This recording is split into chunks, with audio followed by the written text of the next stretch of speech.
Great. So ladies and gentlemen, welcome.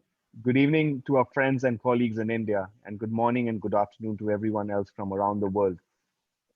We are back with the Chartered Institute of Arbitrators Young Members Group ADR World Tour, Day 2 of the India leg. The ADR rock stars from the Young Members Group of the Chartered Institute of Arbitrators have together curated this informative and collaborative journey of the ADR World Tour to promote ADR as an effective tool and to provide access to understanding of various regimes around the world. A brief introduction about myself. I'm Ishan Madan, a lawyer from Delhi, currently in the US pending admission to the New York bar.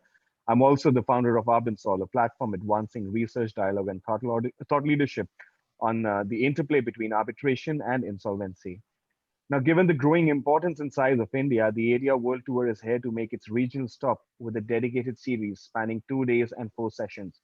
And here we are on day 2. Yesterday, we had hundreds in attendance from 23 countries. And we are so very delighted to start the proceedings for the day with this session on business resilience and tackling uncertainties. Now, before we move on to our awesome panelists and the moderator, I would first like to begin with some housekeeping suggestions. All of the attendees are requested to use the question and answer button at the bottom of your screen to share your questions instead of using the chat feature. However, as my colleague Brian in the chat mentioned, please do drop in a hello mentioning where you are from. Questions will be taken up towards the end of the discussion. During the event, you may also see some poll questions popping up on your Zoom screen. Please feel free to answer those questions because the answers to those poll questions will be your contribution to the comparative worldwide study that will be published at the end of this tour. Rest assured, your answers will remain anonymous. Must I also point out as a disclaimer that the views shared by the speakers or the panelists today may not necessarily reflect the views of the organization, entity, firm that they may be associated or affiliated with or that they may represent. The views may only be academic for the purpose of discussion today.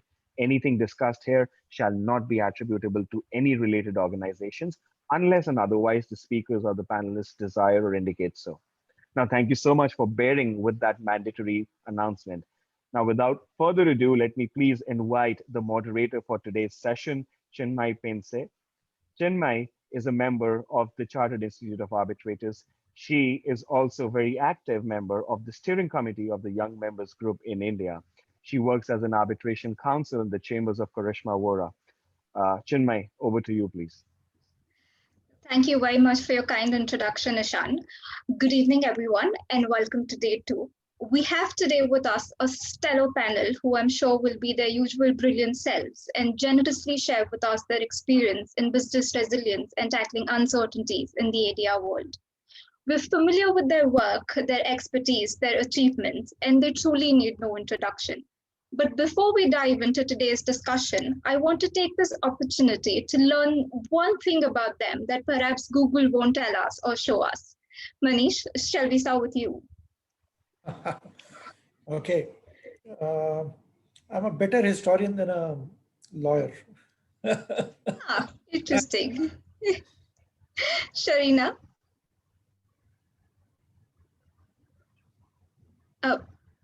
Yeah, fresh out of law school, I had the largest client following that any graduate, I think from GLC, could have ever had, and that was the stray dogs of Mumbai.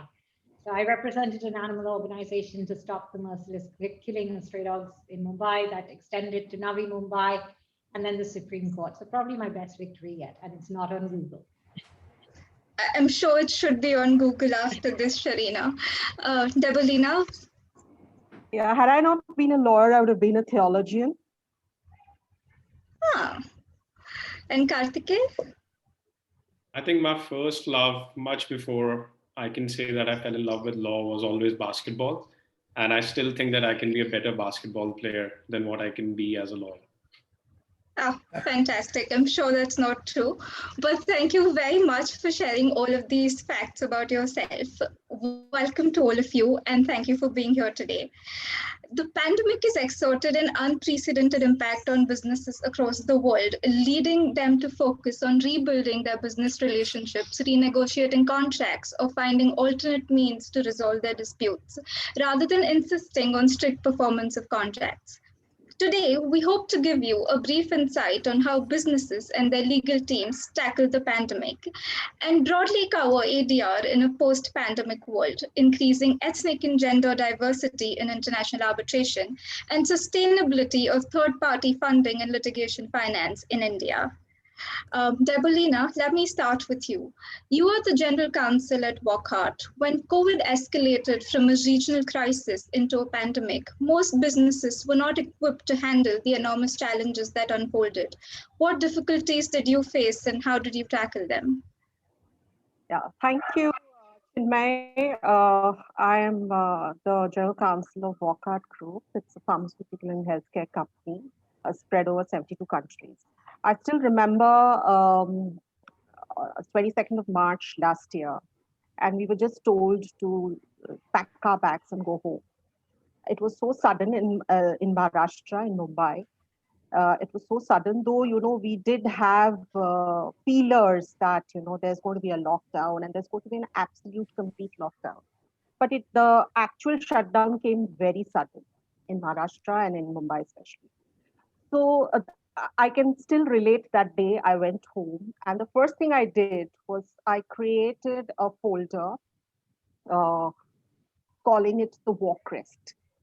Because from the next day onwards, there would be so many questions coming across to the legal department from all the business teams, the factories, the hospitals, on issues which needs to be tackled and how, we should go up. So we created this walk rest. And as and when we started getting questions, we tried to, segregate them under various functions and sections in terms of which provision of law. So broadly, what we did was first was in terms of privacy, because in healthcare, privacy is very important. So we had to protect that. Since we were all going online, there should not be any data leakages. So we ensured that all our data relating to clinical trials or hospital data, patient data, everything, they was fully protected, and we put a compliance setup in place. Second thing, what we did was very quickly, and with the help of few law firms, we went through our material major contracts, and we saw that whether we would be able to comply normally or we would need deviations, and how we would deal with this with the counterparty. So we set one process so that we neither the counterparty nor we get into a breach and get into a litigious atmosphere. The third thing we did was hand-holding customers, because okay, we are in the pharma and healthcare. We did have protective notifications, COVID notifications from the government. But, our customers are not necessarily from the healthcare or pharma sector. So we handheld our customers so that, they also had the comfort of dealing with this situation and with our organization, and avoided a brief situation. The other thing which we did was, in terms of, our major M&A deals and all, which were underway. And, suddenly with these things, there were a lot of challenges, because we are so used to, M&A deals, due diligences, compliances, negotiations, closings, and all 80% physical. And suddenly we had to go 100% online. And it was difficult in terms, because there are a lot of things which need to be done. But we put that place, and very important what we did was, we did a lot of renegotiations with counterparties. We addressed a lot of attention to the force majeure clauses, and we walked the extra mile with our counterparties, and so that we don't get into, again, a litigious situation. So as in-house, what we really aimed was not to get into a litigation. And obviously, slowly, the government, the courts also came up with, various COVID protective measures, like, the limitation, Supreme Court judgment on the limitation protection. Then government came out with, COVID debt subsidies. Also, government came out on repayment measures, a SEBI disclosure specific to COVID extraordinary, compliances or deviations, disclosures, so that, the listed companies don't get into. So we took a stock of all this, so that, the company remains in a compliant situation and doesn't get into any breach, and, which results in a plethora of litigation. Thank you, Debolina. Manish, coming to you, did you take similar steps? And if I may go a step further and ask you, what are some of the lessons in resilience that you've learned over the last year, and what do you think is the road ahead for businesses post the pandemic? Okay, so we faced a similar situation. We are into real estate. We have offices, we have hotels, we have restaurants, we have shopping malls. So one fine day, everything came to almost a halt, 22nd of March, and then there were cinema halls which got closed, which never got opened. We had migrant laborers issues which arose insofar as real estate is concerned. So we have around about 2,000 odd office and retail lessees. The issues with respect to whether or not this force majeure provisions would be applicable or not applicable. We received hundreds of notices from all our tenants asking for waiver, suspension, and things of that nature. So ultimately, suddenly we had to, as lawyers, we were never more busy.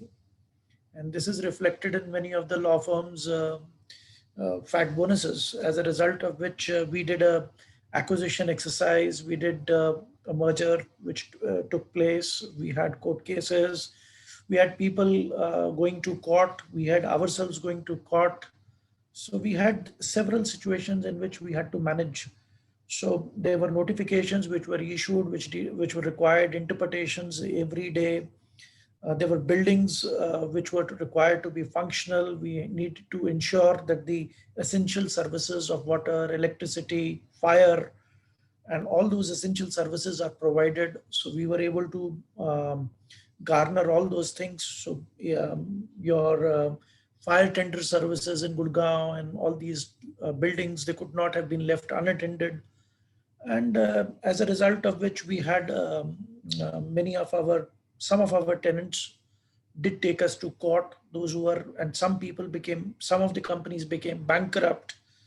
So ultimately, there are many lessons to be learned. One lesson is that you cannot provide for everything. And this is once in a century kind of an event. So which could not have the expression force majeure was debated, understood, and beaten to its death by all the lawyers, as a result of which, but we look at it, we still were able to get around about 98% of our rentals. But many of the contracts got renegotiated. Many of the businesses we had to provide some kind of a relief or some kind of an arrangements insofar as shopping malls were concerned. So business-like solution to many of these issues were found out. But were we prepared for it? The answer is no. But were we able to manage it? The answer is again yes. But yes, many of the things, and I think many of the gaps insofar as the law was found, so those gaps were filled insofar as Singapore was concerned. They came up with some legislations. In London, they came out with legislations. In India, under the under the Epidemic Act and the Disaster Management Act, some gaps were filled. Some legislations were changed during this pandemic. So we had to prepare, and I think the landscape is going to change immediately. Here and after, while we are speaking, there is a new legislations which are coming. There is an ordinance which has not become effective, but Uttar Pradesh has come.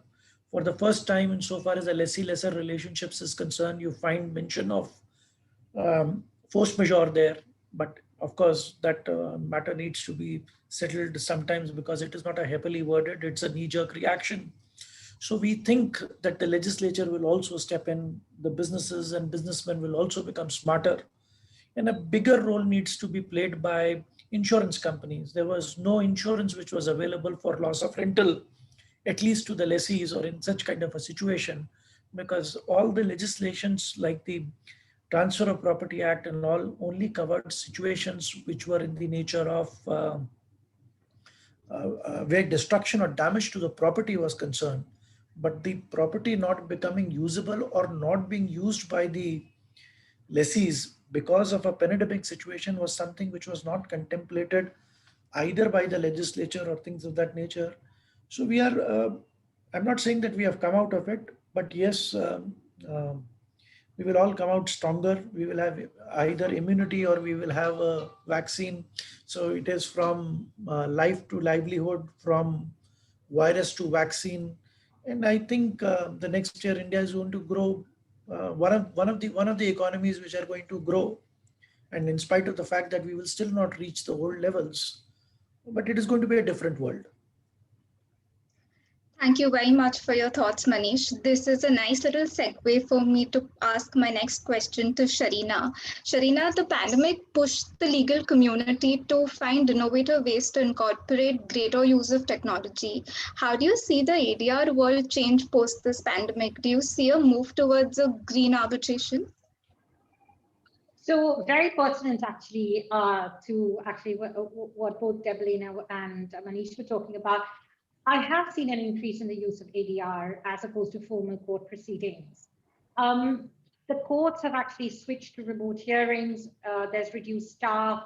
Some courts are closed entirely. And many practitioners have sought out methods of ADR in an attempt to progress and resolve proceedings and mitigate the delays caused by COVID. In fact, one of my clients, who's a large Indian conglomerate, has been speaking to me about setting up an informal panel of mediators that they would like to consider to resolve their disputes cost effectively and expeditiously. ADR remains a powerful tool for concluding cases swiftly and at comparatively minimal cost, which in this time of COVID, of economic uncertainty, is, I think, crucial. It provides clear advantages, obviously, from a cost perspective, which again is crucial at this pandemic time. And methods like mediation, which I know are used in India, but also things like expert determination, are generally now regarded as more effective means to conclude disputes more swiftly and at minimal cost when compared to legal proceedings. Senior members of the English judiciary also recognized ADR. And Manish was talking about how England and some of the governments have reacted and the judiciaries have reacted. So, for example, in the UK, Lords Neuberger and Phillips called for commercial disputes to be resolved by mediation and other ADR mechanisms to avoid a deluge of post-COVID litigation. And in light of the current climate, new products have also developed to assist companies in resolving disputes. So, for example, the London Chamber of Arbitration and Mediation, that's the LCAM, has developed a new product which recently launched in the market, offering expedited arbitration and mediation through electronic means for a fixed fee, delivered by a diverse expert panel of arbitrators and mediators who have many years of experience in ADR. My firm as well launched, so Norton Rose Fulbright, we launched a product as well called COVID Resolve, which again is an expedited legal framework for dispute resolution, administered through an online platform, supported by a Norton Rose caseworker, along with a Norton Rose partner or a pre-approved third party who acted as a conciliator, mediator, or arbitrator to facilitate an expedited arbitration or mediation within 5 weeks. And the important thing of that is that it's a standardized measure. And it's a standardized method which allows in-house counsel to actually conduct the process, if they like, on their own without instructing external counsel. It's our give back to our clients, because we know that they were suffering. I mean, we've heard from 2 GCs on how they've suffered. And this online platform has been used for disputes sometimes between and within companies itself, operating both in the civil law and common law jurisdictions. And I do think that we will be seeing lots more of these kind of products coming up in the market as time progresses, particularly now with the increase in number of disputes and increase in costs. On your second point on green arbitration, this was actually an initiative started by Lucy Greenwood, and she was a colleague of mine in my firm. She's an independent arbitrator who started something called the Green Pledge, where she noted the significant carbon footprint of the arbitration community and the reality that we all collectively are far behind the curve. And she actually came up with this a year or two before COVID. And it's now today taken the form of a campaign for greener arbitration. And some of the main basic principles are creating a workspace with reduced environmental footprint, corresponding electronically using hard copy correspondence, using video conference facilities, avoiding printing, requesting the use of electronic rather than hard copy documents and electronic bundles of hearings, using suppliers and service providers who are committed to reducing the environmental footprint, and where appropriate, having witnesses or experts give evidence through video conferencing, avoiding unnecessary travel and video conference facilities, and considering and always questioning whether you need to fly at all times and offset the carbon emission for any arbitration related travel. I was reading recently an environmental impact assessment group which conducted a case study of a medium-sized valued international arbitration. So say it was about 30 to 50 million to determine its individual carbon footprint. The total carbon impact in kilos CO2 of the arbitration used as the case study was actually 418,531.02. Now, what does that mean in real terms?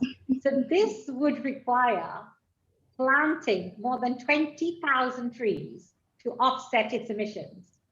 More than 93% of the identified emissions related to travel, particularly travel by business class, which depended on the size and area of the seat, which is usually 2 to 3 times as energy extensive as economy travel. So what are the 2 key actions arising from this environmental impact assessment? Fly less and stop using hard copy bundles.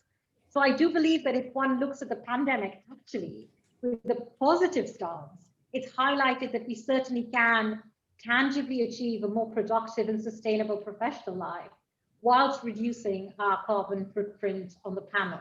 So I hope I've answered both your questions. Thank you very much, Sherina. You've certainly answered both my questions. And this brings me to my question to Kartikey. We saw virtual hearings becoming a norm during this pandemic, for better or for worse. What was your experience with virtual hearings? And do you think the arbitration laws and institutional rules are equipped to handle those changes that we may see going forward in the ADR world post this pandemic? Thanks, Chinmayee. I think my experience with virtual hearings was quite similar to what possibly every other user of arbitration experienced. Initially, there was a sense of hesitation, wondering, and a little bit of perplexion as to how things would work, how virtual hearings will actually work. If you ask any disputes professional, they would always want their a day in the court. But when it comes to a virtual hearing, there is actually no day in the court. There is a day before a virtual tribunal. And this entire enthusiasm, this entire gusto of going and appearing before a tribunal physically was taken away in a split second for the next year or so. So initially, there was a lot of hesitation as to how things will work, how someone will cross-examine. But as the pandemic unfolded and as things moved on, we realized that it's actually a very seamless exercise. And as you would now see, a lot of the users of arbitration, and by that, I mean a lot of companies, I'm sure Manish and Debolina will have their own view. A lot of the clients have started saying that they want this trend to continue. They don't want to go back to full physical hearings. Maybe in certain circumstances, it makes sense, but for cost and efficiency purposes, virtual hearings possibly can become the norm. And it's only for certain specific hearings that we may end up assembling together in a physical hearing room, in an arbitration at least. I can't say the same for, say, a litigation proceeding because Indian courts seem to be opening in full swing. But at least for arbitration, the word seems to be that this norm will continue in the time to come. I think your second question was in relation to the laws of international laws as well as those of the institutions. I'll break it down into two legs.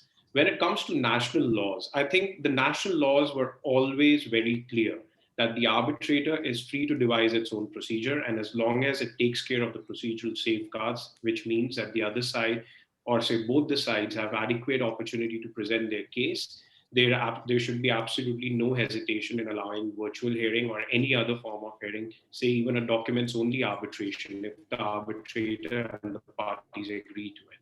So the key is whether due process considerations are satisfied. And I think all the national laws basically come to that at the core of it. And I don't think there was any need to change any laws. And I don't think that many national laws have changed. But what has happened is that when it comes to arbitral institutions, and that is the second leg of my argument, we would have seen that a number of arbitral institutions, as soon as the pandemic set in, they realized that virtual hearings is going to be the norm. So they started clarifying some of their rules, which they thought were ambiguous, and also wanted to give more clarity to the users that virtual hearing is indeed possible through their rules. I'll give an example of three major institutions to that effect. First is the ICC. The ICC, as recent as 2021, has come up with its new rules.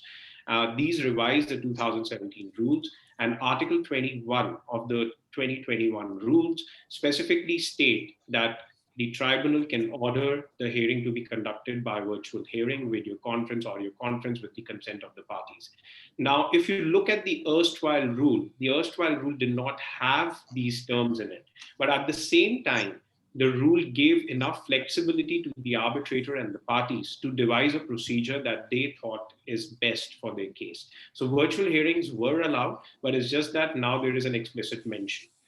I'll move on to the second set of rules, which are those of the LCIA. The LCIA in August 2020 updated its own rules and specifically allowed that electronic means of communication will be the primary mode of communication. It gave a provision for electronic signatures of awards. So all these things were done realizing that virtual hearings are going to be the norm, and this thing is going to continue. And I believe CIAC is now in the process of reformulating its own rules, and I'm sure they will also come up with certain clarifications. But that's not to say that their current rules are not flexible enough to allow virtual hearings. So I do think that institutions have jumped on this bandwagon to clarify their rules whenever they think there is any sort of ambiguity. But as such, their rules were always flexible to allow virtual hearings. Thank you so much, Kartikey. Manish, I would love a GC's perspective on whether virtual hearings are the norm going forward. And do you see any seat versus venue challenges increasing, at least from an Indian perspective? Not seat versus venue will become obsolete. It will not make a difference where you are sitting from. Seat will always be there for the purposes of ultimately where are you going to challenge and what will be the law under which you are going to make an application for setting aside or things of that nature.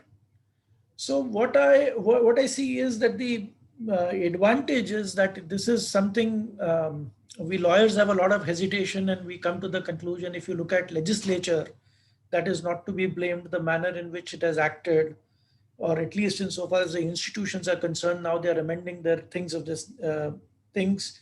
So virtual hearing is something which is virtually there. We are only trying to postpone it. It's an idea whose time has come. There is no requirement of physical presence. Justice needs to be a service and not a place. So therefore, insofar as even the courts are concerned, the courts will also have to understand that the courts are not physical places or temples of justice. They are the fountainheads of service. So similarly, insofar as arbitration institutions are concerned, suddenly Supreme Court had its bench or its access to every nook and corner of this country.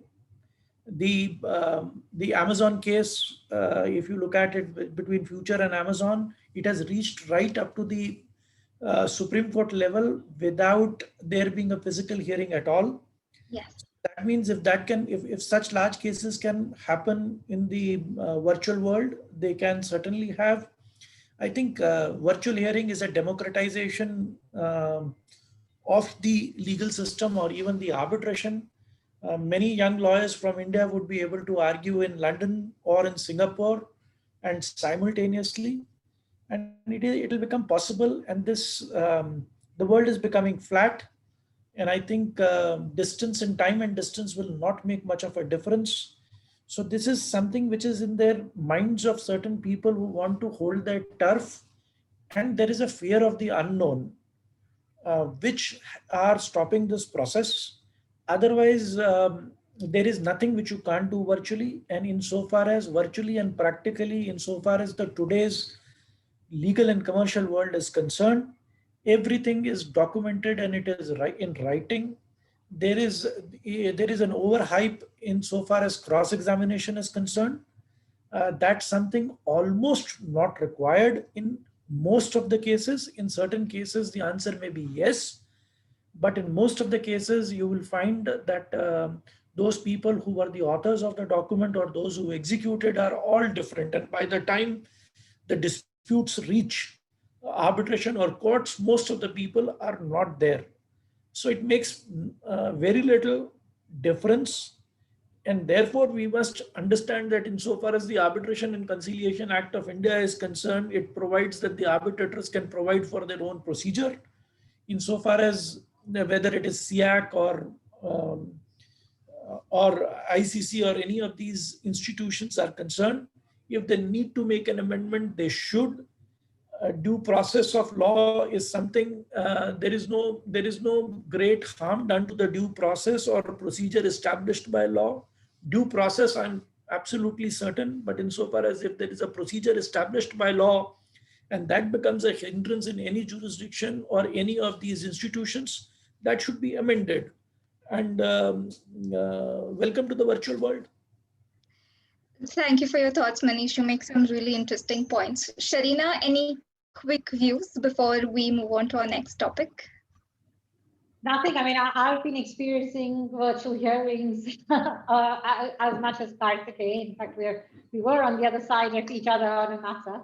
And it's been actually, I have to say, the first virtual hearing I did, just as I started my submissions, everything broke down. Everything broke down. And it was very disconcerting because it completely changes your trend of thought. It changes your arguments, because instead of actually concentrating on your arguments, what you were doing is concentrating on getting the technology to work up again.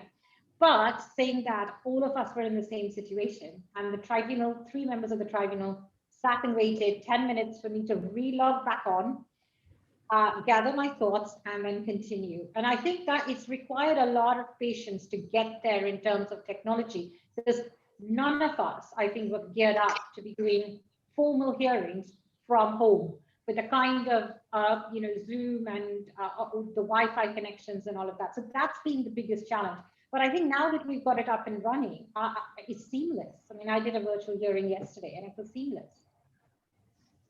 Thank you, Sherina. This takes me to my next topic, which is a different branch of ADR, mediation, which is found in increased statutory recognition in India under various acts. Debolina, do you think in a post-pandemic world going forward, do you see corporations welcoming mediation over other forms of dispute resolution? Yes, Chinmayee, I think mediation, whether it's pandemic or non-pandemic, I think it's a very, very preferred mode of, a dispute resolution or a pre-dispute resolution, and any in-house counsel prefers that. We've had this amendment to the Commercial Courts Act, Section 12A insertion, where before commercial disputes, a party can refer to mediation, but however, all the parties to the dispute would have to agree. Having said that, I think in the IP area, which is so prominent in the pharma and healthcare sector, mediation is a very, very good source of, settling things. Uh, if you see patent disputes across the globe, they are phenomenally expensive, and they run for minimum 2 years. And in India, of course, they run for many, many more years. And they're huge discovery processes, and it's a very expensive affair. If you are before you really get into a patent infringement case or a patent dispute, or a major in licensing dispute, if you go through a mediation process, which is generally non-binding. But if it is getting to a solution, and then we can make that mediation process binding, I think, you get a solution in 2 to 3 months. B, that much less expensive, that much cost saving to the organization. And I guess it's a win-win situation for all the parties and stakeholders who are sitting across the table and negotiating. So mediation, I think, is a very, very welcome thing. Pre-pandemic, post-pandemic, going forward, we should encourage this. I remember, there is a very famous line, and I had read this in Spicy IP, one of the articles where they say that it's time now the argumentative Indian should step down and the conciliatory Indian should step up. India being a democracy and the largest democracy, and US being the second largest democracy, both these nations are pretty litigious nations. So mediation, I think, will help everybody, not only the organizations and the in-house councils, and I think even the law firms, they would get more and more mediation work and more successes, rather than, having success and no success. Because in a mediation, everybody would like to have, a good solution at the end Win of it. situation. Yes. It's a very welcome thing. Yeah. Kartikey, any thoughts? Do you think that e-mediation, if not mediation, or rather any other form of online dispute resolution, is the future of dispute resolution, maybe in India or across the globe? Well, I think, Chinmayee, I'll just sum it up in 3 words in terms of what kind of future it has. It is very bright future. And I can say that because it's not only the pandemic. I think pandemic has acted like a trigger, but online dispute resolution, be it arbitration or mediation, it is specifically, tailored to a certain kind of disputes. I have been appointed as an arbitrator in the past on a couple of financial services disputes for an ODR platform. And I just think that it was a very perfect way of going about that dispute and not spending a lot of legal fees in a physical hearing, and trying to make sure that the entire dispute resolution process is getting carried out through documents only, as much to the extent possible, and having a brief hearing towards the end, if at all it was really required. And I think a lot of companies are now talking about online dispute resolution. In fact, a couple of our clients have asked me for concrete advice whether they should try and have online dispute resolution clauses in their contracts. And these companies are in the financial services, like I mentioned. I'm sure there are other sectors like health services, when there are a lot of companies, for example, Siemens, etc. They are trying to engage into this new health umbrella, in which they are trying to give equipments to very small players. All these players, it just possibly doesn't even make sense to go for a physical arbitration hearing outside India, or even say within India. And in those circumstances, in order to ensure that the costs are kept low, you might actually end up going for an online dispute resolution. And for that, I think a lot of ODR platforms are coming up in India. The Niti Aayog is trying to push for that policy in itself. In fact, there was an online dispute resolution paper which came about last year, and you could see the number of stakeholders which were involved behind that. And there is a certain push amongst the arbitration community to forward this initiative, because I think a country like India with its gigantic size can really use something like an online dispute resolution. Absolutely, I completely agree with your thoughts. And with this, I think I would like to move to a topic which is very close to my heart, and I have a feeling it's close to Sherina's heart as well. I'd first like to start with Debolina before I move on to Sherina. Debolina's statistics show that out of every 100 CEOs and managing directors of companies listed on the National Stock Exchange in India, only about 3 of them are women. Why do you think that is the case, and is there any way we can bridge this gap? Well, I will give you my views, which are strictly my own. And I would also like to say that this would not be typically, a lawyer's view, or, something which is very related to this panel. Since, you have raised this question on the CEOs, women CEOs. Chinmay, I think, this is not an issue about, academics, quality, efficiency, perseverance. It's absolutely not an issue relating to this. This is an issue relating to perception, society, and it goes back to history, prehistory, as we know. Okay, we are, human beings. We still have the conscience to, debate on this issue. Let's, step outside the human area and let's go to the jungle. When you speak of king of the jungle, you always say king of the jungle, the lion. When you speak of a bird, you speak of a peacock. I mean, nobody speaks of a peahen, or nobody says, the queen of the jungle is lioness. And I don't think she is. So, whatever we know, whatever is there within our conscious knowledge, and which is derived from scriptures, prehistoric, it has been so male oriented that we have to literally say to the world that a woman includes man or a lady includes lad. I think it's a question of perception, and this has to change with society changing going forward.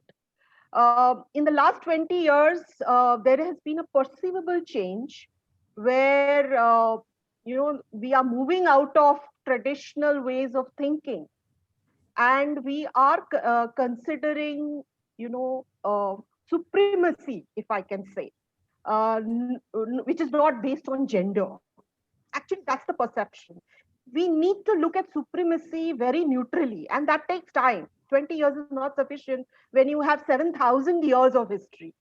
So we still need to do, and I'm sure, with every year, the number of female GCs will increase, the number of, partners in law firms, female partners will increase, the number of CEOs across the globe will increase. Because, the society will then really, slowly move towards the mindset and the perception of, how they look at supremacy. So, I would say that's very short. I'm not being, please, for the audience here, I'm not being sexist or anything, but the road is still a long way. We have seen a gradual shift, at least in arbitration, over the last few years, and we have several initiatives from the arbitration community to thank this for. The most recent effort being of the ERA pledge. Sherina, can you tell us a little bit about it, and also tell us maybe about what more we can do to promote representation of women in arbitration? Thanks, Chinmayee. So yeah, you talked about the pledge. So in recognition of the underrepresentation of women in international arbitration, sitting on arbitral tribunals, and this is not just in India, this is worldwide. As Debolina was saying, this comes from perception from thousands of years. So in 2015, members of the arbitration community came together, and this was in London, and we drew up a pledge to take action. And the main objective of the pledge was to improve the profile and the representation of women in arbitration, and to appoint women as arbitrators on an equal opportunity basis. And that's the buzzwords, equal opportunity basis.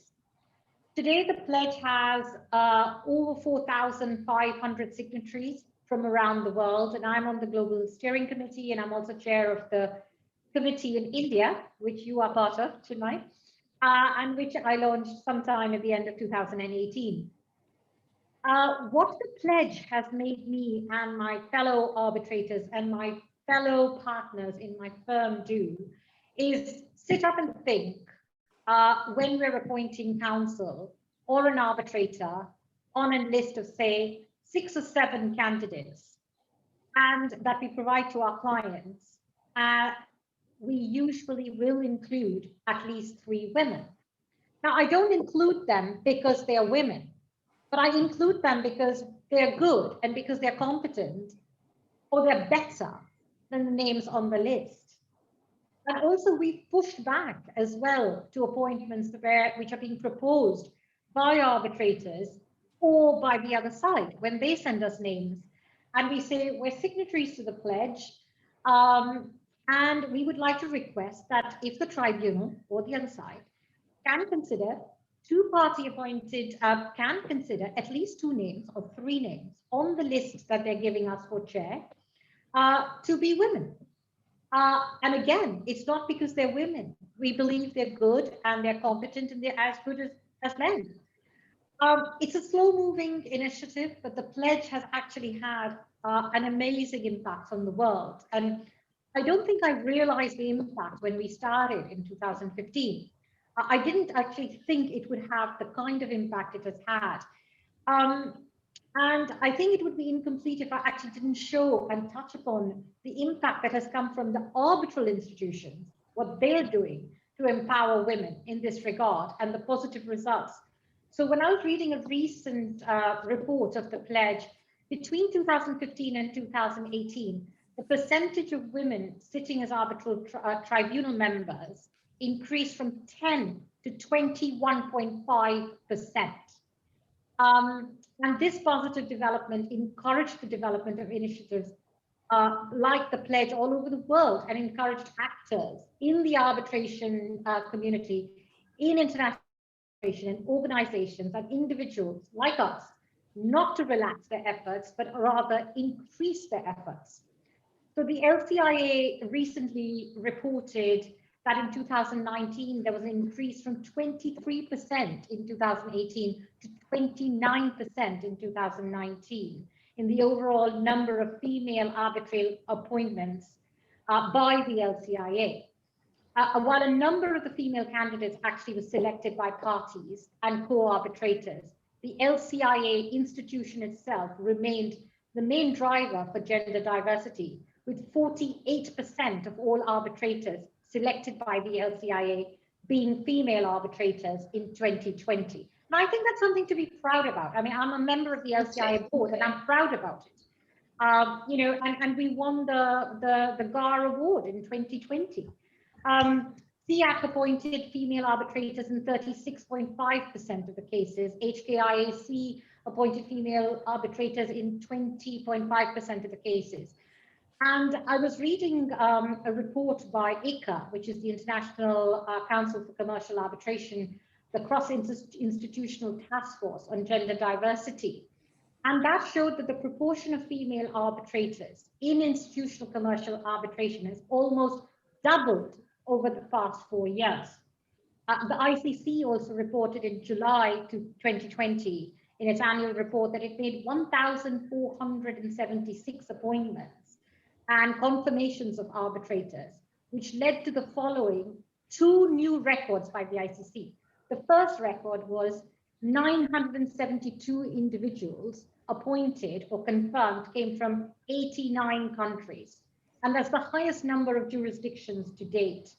And the second one was the overall number of female arbitrator appointments in the ICC rose to 312 from 273 appointments in 2018, representing a 21% shift of all appointments and confirmations as compared to 18% in 2018. So the That's number fantastic, Sherina. I thank you very much for all of these statistics, and I'm glad that things are gradually moving forward. Moving slightly from gender diversity to ethnic diversity, Kartikey, how do you see more Indian arbitrators in international arbitration? Because I think that is certainly a need of the day as well. Yeah, thanks, Chinmayee. I think, like Sherina touched on gender diversity, I think a poor cousin of that has been ethnic diversity in the recent past in arbitration. And I think more and more institutions, more and more arbitration users around the world are beginning to pay attention to it. This issue caught light when Jay-Z criticized the American Arbitration Association in the late 2018, early 2019 for not having enough African Americans on their roster. And I would imagine if that is the case, which is meted out to not having enough Indian arbitrators on their rosters, I'm sure there'll be an Indian client or a party which wants an Indian arbitrator to serve on their panel to raise that issue more vociferously. But having said that, a lot of arbitral institutions are now beginning to give appointments to Indian arbitrators. And it is And this trend is certainly going to increase as more and more Indian businesses become more cross-border. They will keep on appointing the lawyers that they trust, that they know are from their jurisdiction, and they end up doing a good job, and they know are commercially savvy. In that sense, what really needs to be emphasized is that a lot of these arbitral institutions also end up doing capacity building measures. You see CIAC going around the world and trying to conduct academies. Similar goes for the ICC Arbitrator Academy. I think it's the onus is on these institutions to pick the right people who attend these academies.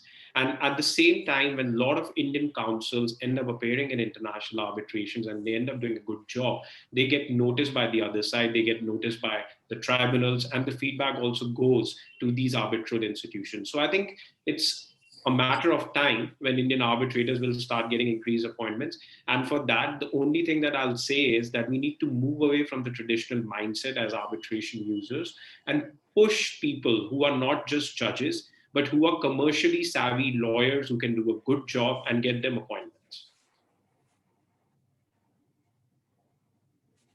Chinmayee, I think you're muted. Apologies. Manish, coming to you, do you think GCs need to make a more conscious choice for this?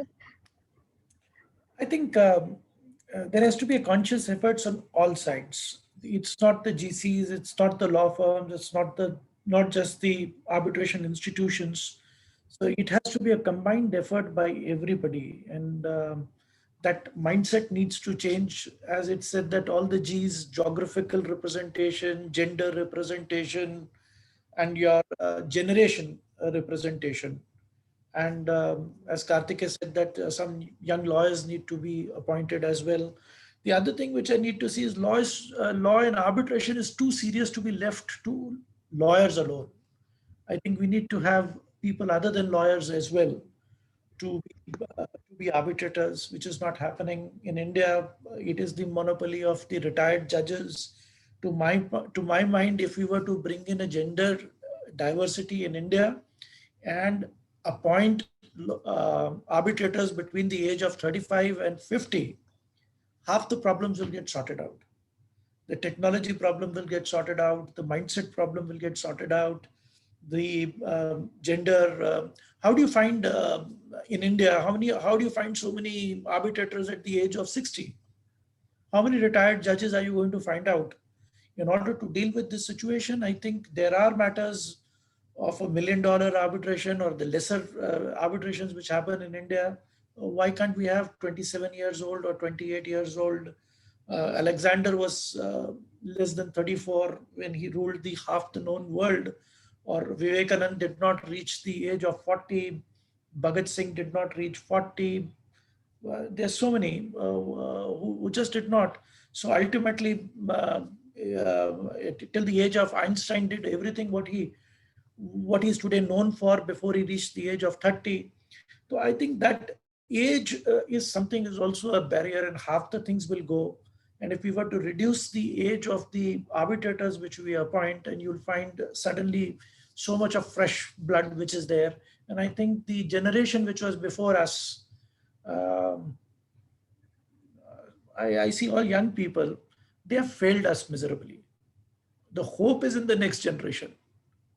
Manish, I'm sure the young practitioners who are attending the call today would be very happy to listen to you. I'm just being candid, and I'm just being little. I think those who are in their 50s and 60s are the ones who need to be beaten with a stick. They are the ones who have failed the entire system. 60s and the 70s, and so far as at least in India, and little which I've seen is there. So I think the time has come when the baton needs to be handed over to the younger generation. And today you can't have politics being young at the 50 and things of that nature. Young is 28. Absolutely, I completely agree with you, Manish. So I think, and my experience is that it is, you need not have gray hairs to deliver justice. The justice is that your knowledge of law and your ethics are really more important. And Absolutely, Manish. But just you staying become with you and moving forward to our next topic on third-party funding and litigation finance, do you foresee third-party funding as a recourse to business and litigation uncertainties in India? What are your thoughts on this? see the point is, again, the two generations before me, insofar as this profession is concerned, or even there in UK and France, and if you look at the manner in which the lords used to finance those litigations and chapatry, and they said that if you do not have an interest, the world has changed. Even France has changed, and so has London changed, and so has now many of the Asian countries who have changed. So if you can finance everything, what you can do indirectly, why don't you permit that to happen directly? Ultimately, if anything which happens in the aid of justice and provides me a better lawyer, a better system, and things of that nature become certain, there are M&A transactions where there is a dispute, I want to hive it off. If I can get third-party funding for it, that gets covered, the litigation costs get covered. I need to concentrate on my business. And again, businessmen, they like certainty. So the point is, if there is a third-party funder who's involved, even the arbitrator and the entire thing will concern that there is some merit in the case. Otherwise, nobody's going to put money there. So I don't think so that it is going to explode tomorrow. But I think in insurance claims, in claims where the person is moving out of business, or a division is getting hived off, or there is a big patent litigation, which the costs are so prohibitive that you don't want to venture into those things. I think all that will provide new opportunities, and ultimately, rather than it should be encouraged, there is enough scope for that. And if the ethics part is taken care of, I don't think so. This is something which will be there to stay.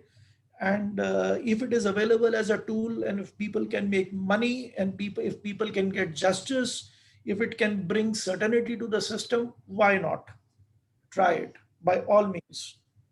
Kartikey, do you expect it's possible in India, but if you want to give a statutory color and clarify some of the doubts which are there with the spectacles, those spectics' mind, remove them. Absolutely. Kartikey, I would love your views on how do you expect the Indian landscape to evolve insofar as this is concerned, and do you foresee any difficulties?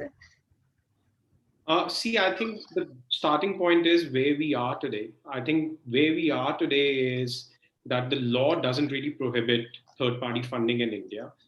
Cases dating back to the Privy Council decision of Ram Kumar, it basically says that champati and maintenance are not prohibited in India, and you can go ahead with funding. Even as recent as the 2018 Supreme Court judgment of A.K. Balaji said that third-party funding is permitted as long as it's not the lawyer who's funding the litigation. So, but that was an obiter, and it was not the main binding judgment. But what the trend is, the case law suggests, is that third-party funding is not prohibited in India. The real problem comes when it comes to structuring the funding and how to take the money out of India and how to get the. I think getting money into India is quite easy, and what uses it has to be put to is also quite easy. But it's all about when the final case has been decided, whether that money can be taken out, whether you are violating FEMA. So a lot of the funders are apprehensive of that. Having said that, a lot of funders are quite excited about the prospect of funding Indian cases. They realize that a lot of Indian companies are now having cross-border arbitrations, and they are looking at this as a serious option. And obviously, it's a win-win for both. But my sense is that I don't really expect any immediate changes in the law. First, because I haven't really heard from the policy corners in India. And second, I just don't expect such drastic changes will be made, because FEMA and other historic legislations like Transfer of Property Act, which can become applicable in a funding arrangement, all these are historic legislations, and they take time to change in India, much like many other things. But also there is another point that the Indian government wants to make India as the preferred arbitral seat to resolve India disputes. So maybe in that light, something happens, and maybe there is a Niti Aayog policy paper to that effect, which can lead to a change, but I don't see any immediate change happening. Thank you. Debolina, Manish briefly touched upon the ethical issues in third-party funding. I would love to hear your thoughts about this. Do you see any ethical issues arising out of this? See, the ethical issues is, as he said, that if a lawyer is funding, a law firm is funding, if the funding is happening for the purposes, let's say, take for instance, something of the nature of, let's say, public interest litigation funding. So a lot of those experiences which have happened in many of the NGOs who fight environmental cases, and they get funded. So they could be other funded by business rivals. I don't know. So somewhere down the line, it should not be creating any of those ethical issues. Which is so if I cannot pinpoint at them at the moment, but those are the kind of issues which need to be taken care of. By and large, I don't think so. If it is not, let us take for instance, if Kartikey, I take him, if it is not prohibited, it is permitted. Insofar as the Indian Contract Act is concerned, or even the provisions of the CPC is concerned, or the Supreme Court's arbiter observation in Balaji's case is concerned. So therefore, now the only issue is how do you take money out of India? Now that you will find out a ways and means to do that, and they legitimately and things of that nature. What about third-party funding within India? Maybe that becomes possible. In insurance cases, maybe third-party funding may be necessary. So if we start with the premise, and if there are FEMA issues, or Transfer of Property Act would only arise in a situation where a real estate needs to be transferred. If there is no transfer of the real estate which is involved, and it is only insofar as the damages are concerned, so start where it is possible, and then you will gain grounds. So this last government. Quick thoughts about this from you before we move to question and answers from the audience. Yeah, can I speak? Yes, please. Okay. Chinmayee, I won't take much time. As we know, in India as well as across the globe, predominantly you have so many insolvency litigations, you have so many IP disputes, and you have so many arbitrations. Now, when we speak of third-party funding, certain things, dynamics play. Okay, let me start with arbitrations and where you want to have a third-party funding. How much confidentiality are you maintaining? And if things don't work out, that was one ethical issue which I could see, and I'm pretty not a very comfortable situation. Second thing is, in recovery matters, like whether they are government dues, like tax, or insolvency matters, and you have third-party funding who could have some intent of getting into the dispute. So if it's an indirect way of an acquisition of something, I think these are again, corporate ethical issues do play a lot.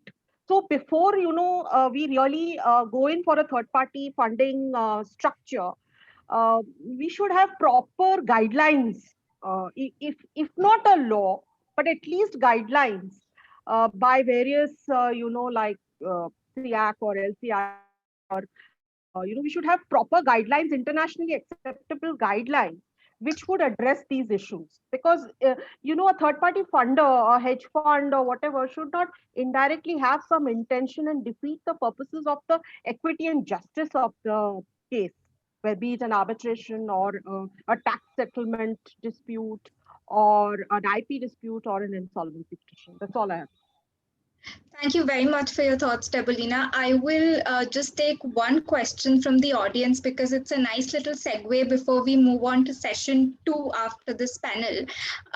We have a question from the audience about whether could mediation in India be successful if there was a law governing mediation in India, because at present there is no legislation that deals with it. If any of the panelists could take this question. I'm happy to kickstart it, and if anyone else wants to chime in, they can. I mean, first of all, I just want to point out that mediation in India is quite successful in its own right. And I say that because a lot of the high courts in India ask compulsorily for the parties to go and mediate before they actually come before the court. So Delhi High Court does it quite often.